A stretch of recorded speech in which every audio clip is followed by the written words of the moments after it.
Good morning, everyone. Good morning. As you can see, Holly from the State DVR office is joining us this morning. Holly has a case that we're going to share. Remember, when a case is shared between TVR and the state, there's at least one substantial service being provided by both agencies. Often, TVR is closer to home, but the state has additional resources to support the case.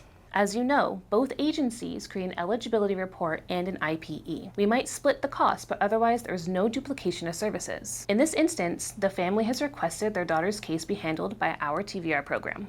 So this participant, Cheyenne Williams, is on track to graduate from high school this spring. She is 18 and has signed a release of information allowing me to share her file and a background of her case with you. We recently determined Cheyenne eligible for services because she experiences mild spastic cerebral palsy that presents with physical limitations and hand tremors.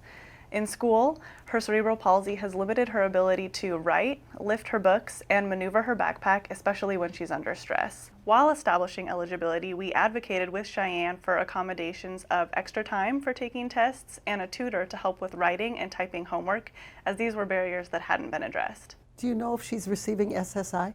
She has received SSI in the past, but hasn't reapplied as an adult because she really wants to and believes she can work full-time.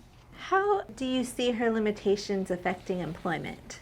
Since she is a fairly new case, we haven't yet completed a functional capacity assessment to determine how employment could be affected, but a physiatrist can do that assessment and determine her capabilities in a work environment. Are there any other questions? Do you know if she has any work experience? She does. She has some youth employment working at the front desk at the Tribal Administration building. Are there any secondary conditions? Not that we're aware of. All right, this participant lives in Dawn's service area, so Dawn shall be assigned to you. Okay, I'll contact her next week and set up an appointment. Okay, good. Now, coming up this week, Jamie and Dawn are going to be participating in some training. Oh, that reminds me. There's a really good training coming up that I think you can still register for. It's an introduction to motivational interviewing in Seattle. I'll forward you the information. That's a great area to get some training in, thank you. And please encourage your colleagues to join us at our trauma-informed care training next month. Oh, sure. Let's take a short break.